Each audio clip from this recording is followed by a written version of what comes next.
Hardi ärkas ülesse. Kodumil. Ei.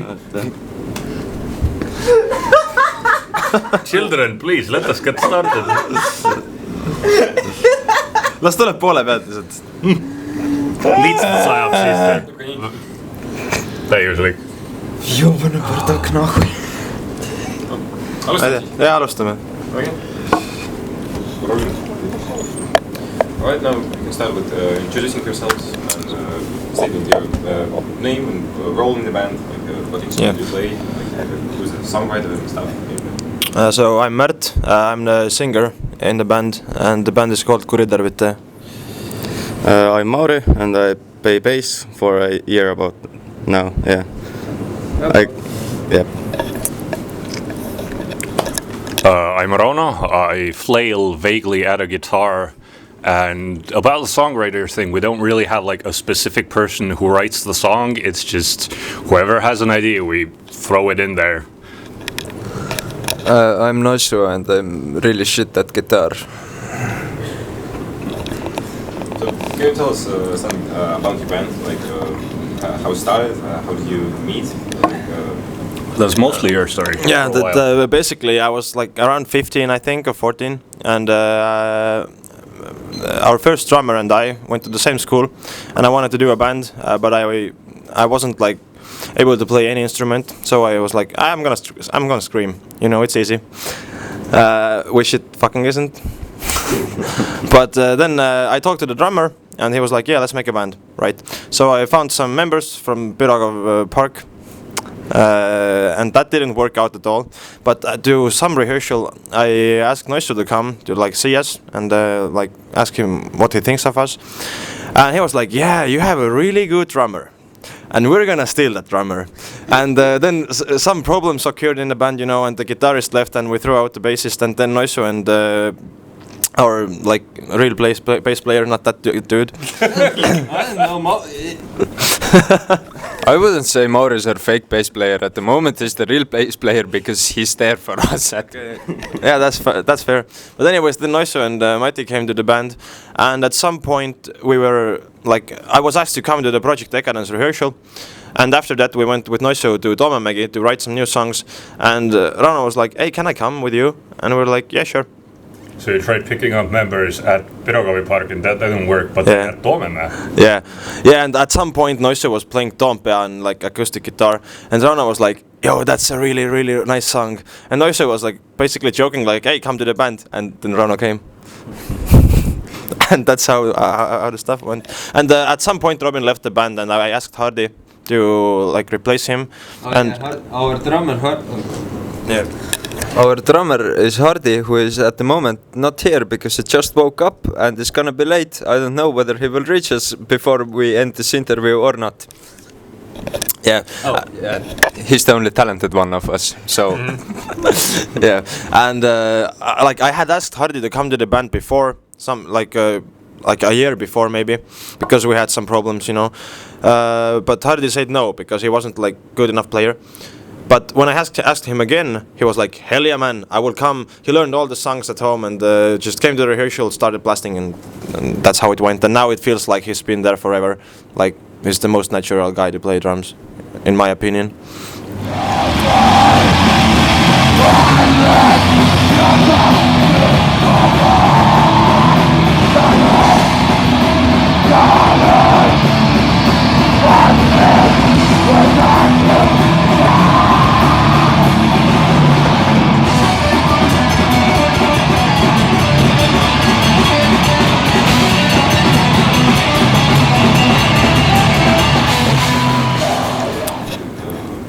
Tell me, like, why this style, this genre? Like, why do you play what you play? Ron has opinions about this. I do have opinions about this. I can start, but does nobody else have any opinions on this? I don't know, crust punk. Crust punk, okay, that's just the only answer. Sludge. Yeah. Sludge. Noise. I was kind of trying to like, I listened to a lot of metal, but I really couldn't entirely stand hanging out with metalheads. And then at some point, I sort of just decided, fuck it, I'm gonna go join a crust punk band. And everything's kind of gone from there. I discovered I really fucking love D-beat, like the crust punk, like fast, that thing. And then I just sort of brought with me, as I joined, I brought with me lots of my experience with more the metal hardcore side of things, not like European hardcore and American hardcore are kind of completely different concepts. Yes. Like one is Scandinavian, it's crust punk, and the other is like New York hardcore, which is very chuggy. Anyway, I like chugs. That's what I bring to the table. Anyone else? Well, basically, it's kind of a mix of just crust punk and more like sludge, but also hardcore elements. So like sludgecore is a genre as well, which is basically sludge with hardcore. I don't know, we say abusecore because we don't really know ourselves what the fuck we're playing. So. Yeah, it's just a weird, really harsh mix of everything that we like. Like, I think the short answer is that it's like a mix of crust, grindcore, and sludgecore. Yeah, pretty much, and it's just like a aggressive, massive wall of noise that you just have to experience to like actually get what we're talking about, you know. Any main inspirations, like any artists? Like that. Oh, it's so varied. Like for me, I'm doing the vocals, and for me, it's like a lot of black metal, a lot of deathcore. Will Ramos, for example, or Dickie Allen. Sludge metal, bass Owen, really fucking cool stuff, and a lot of crust punk. You know, because I I discovered crust punk when around the time that we made Kuritarvitaja. So like it started as a like kind of punky band, you know, but it went like gradually more crusty, like with every fucking rehearsal. So, any inspirations? I have entirely forgotten the question. Oh yeah. For me, like most the notorious sludge bands and a lot of stoner metal, like the juicy riffs. And I haven't actually made any songs for Kuritarvitaja so far, but I've been there for a year, and like I started with bass playing a couple months before I joined Kuritarvitaja, so it's been a learning experience for me mostly. So I have to mention that like I talked about the whole metal thing. When I was, I think, like 14, 15, at some point I heard the song Religion is Fear off of Extreme Noise Terror's Driller Killer album, and I immediately loved it. I didn't even know what it was. It took me so long to find out that was basically a combination of grindcore and crust. Like, it was a deep beat riff. I loved it to bits. And basically, a lot of what I write is, I heard that riff, I wanted to write stuff like that, but also with breakdowns, and then I just did that. That's sort of what I've been doing. That's it? For me, mainly the like inspiration for at least for Kuritarvitaja's side, recently it has become Nails, American hardcore grindcore band. We've been listening to a lot of Nails. Yes, but also an American sludge, psychedelic sludge, I don't know how, crust punk band kind of, called Dystopia, which has some really depressing lyrical content and shit like that, but it's more about the riffs for me with them. And weirdly, even though the music's really depressing, it makes me happy, so Same here. There's a very famous guitar distortion pedal called the Boss Heavy Metal 2, which is very distinctive. It always sounds like itself, but there's a bunch of bands that just base their sound on it, and I think we listen to like every one of them consistently.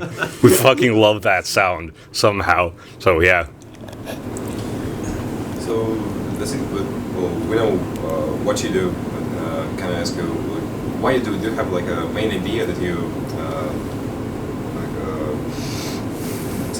want to express in your music, in your art? Like, do you have some idea or Concept, just kind a of. concept? Like, For me, it was entirely just like I listened to aggressive music. It sort of moved me not like on an intellectual level of listening to the lyrics. Okay, I'm not going to talk about mellow lyrics for now. But yeah, that's sort of like it just grabbed me in a very physical way, and I've been stuck with it ever since, and I'm very happy about that. Like, I think the basic concept is just a massive wall of noise, and the physical experience of that massive wall of noise, and kind of the anger, and in some ways to me as well, leaving out a kind of despair or Venting. well, yeah, kind of venting in the self. Kind of Yeah. Like I write most of the lyrical content for Kuritarvitaja. We have some songs done written by Rauno, and Noisu has put in some input into. Like one song is almost entirely written by Noisu, I think.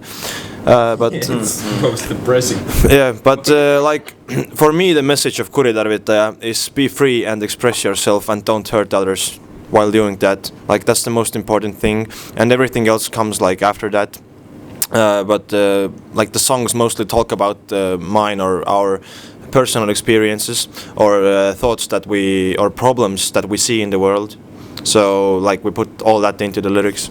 We have songs about like just like how the current generation and the past generations are destroying the planet. We have songs about anxiety, about depression, about like I don't know.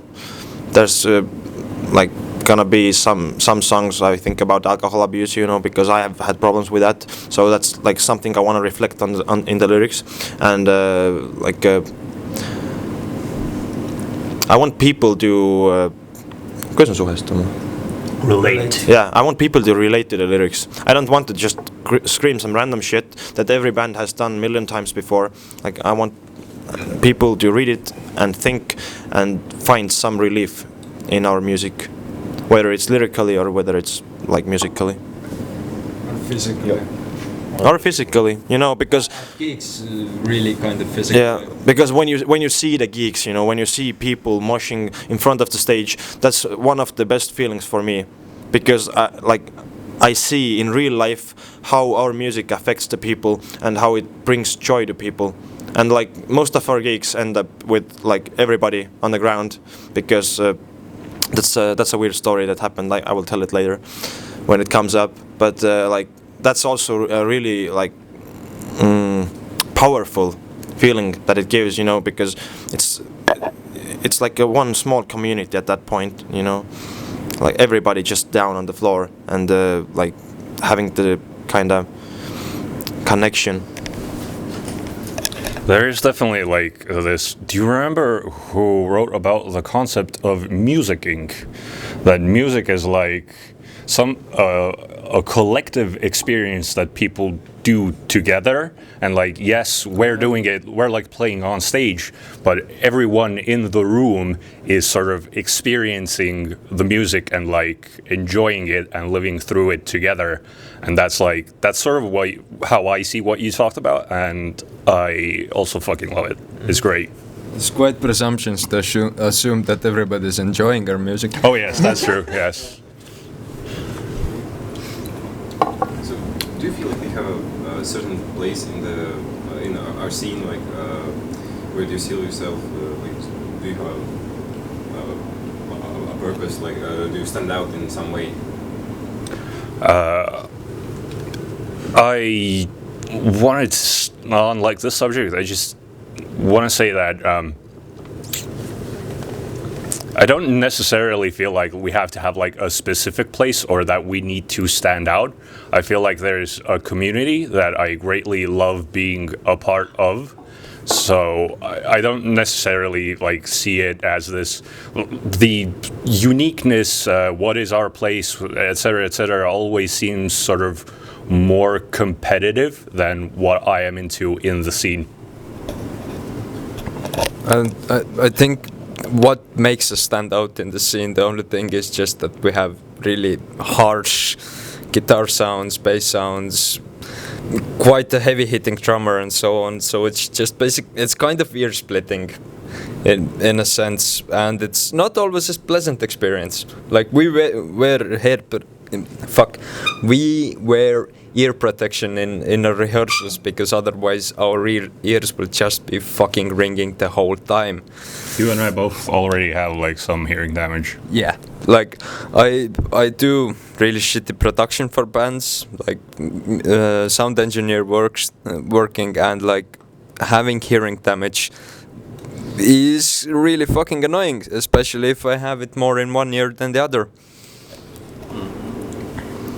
I also think that maybe we serve as a kind of inspiration for others, maybe just a little bit, you know, because at least that's what I want to do, because and I have a kind of story with that also, because if other young people see that young people are making music, that means we can do it also, and they're gonna start bands. Like at the same time, we started Kuritarvitaja, like soon other bands followed, like people who were never done any music pretty much. They started doing like really cool stuff. For example, Uku from Hepabrit and Rivalid, like that dude started at the same time with as I did, and he's doing really great stuff now, like really awesome vocals, many great bands.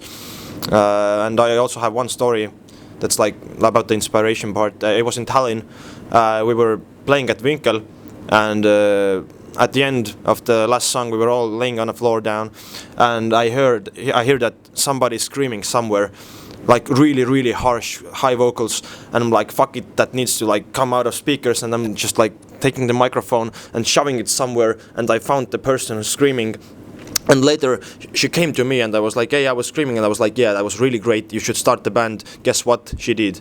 She now has a band, some new punk rock stuff from Tallinn. I think that you're gonna hear about them in maybe a year. They have some material already written, so inspiration. Can you maybe tell us more about your view on the scene, like tell people how the Tartu's music scene, like more underground, more punky hard rock scene, hardcore.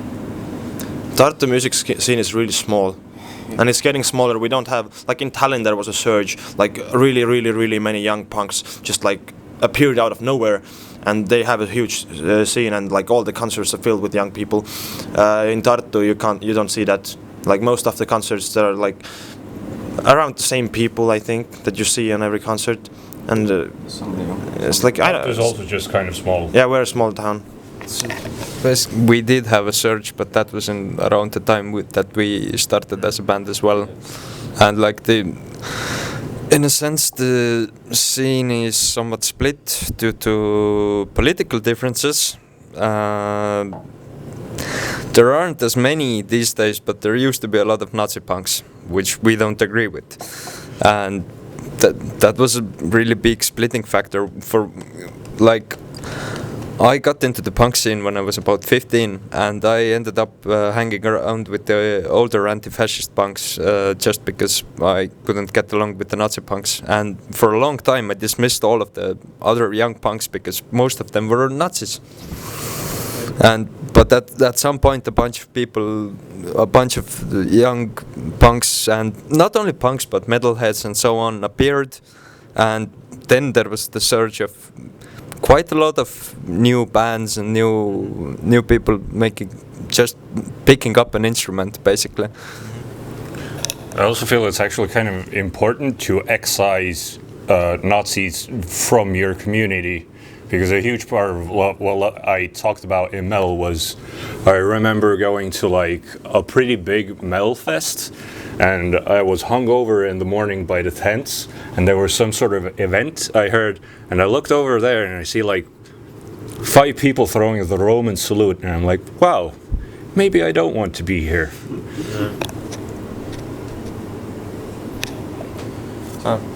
I actually, like, one thing about the scene is that like the split that Nashu talked about, all the older people are like the metal scene, like the majority of bands, you know, there are like Nazi metalheads and other right-wing people and like people who don't give a shit, and then there's like the our scene, as I like to call it, which is mostly younger people and some older antifas, you know, and like they never interact. We don't even go to the same places. You know, they have their club, we have our own club, and like the division is so big that whatever you do, you can't like really reach the masses with anything because the scene is so divided.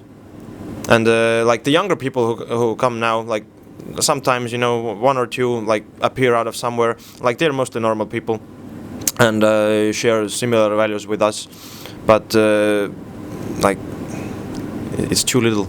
We need more. But luckily, I think the Tartu like Nazi punk scene seems pretty dead. Yeah, we haven't. I think we don't have any Nazi punks right now. Like they, some of them went to Tallinn and some of them just quit being punk. You know. Just not. we just have metalheads and some people who just listen to everything. So maybe we can finish with some fun stories or experiences as a band. Do you have any in mind? enne rääkisid Tallinnas pikka viskamise. Yeah. Like I already told you the story about how. You didn't tell the story. You said you would come back to the story. Yes. Well, yeah, but like I already came back to it. The story, how I inspired one. The specific event. Yeah, the specific event where like I found some random person who screamed. No. Talking about people laying down at the end of the gigs. Oh yeah. That one. Yes. Yeah. Well, basically, where the fuck was it? Was it in Ülase? Ülase Fest 2020. That story I will tell it. It's a fun story. Do I tell it or do you tell it? I will tell it. I will tell it. So basically, it was Ülase Fest, 2020, I think. And at the last song, it was a really hot day, so it was like we were all sweating inside, you know, it was a sauna. And at the end of the last song, I was so tired that I wasn't pretty much able to like stand up, but I had to keep screaming. So the really slow part comes in and I'm just like laying on the ground and somebody starts pouring beer into my mouth from a can and I'm just like, I'm chugging it, you know. And at some point, it like the part where I have to sing comes in and I just like turn my head and scream. And the beer just keeps pouring into my face and I'm screaming into the microphone.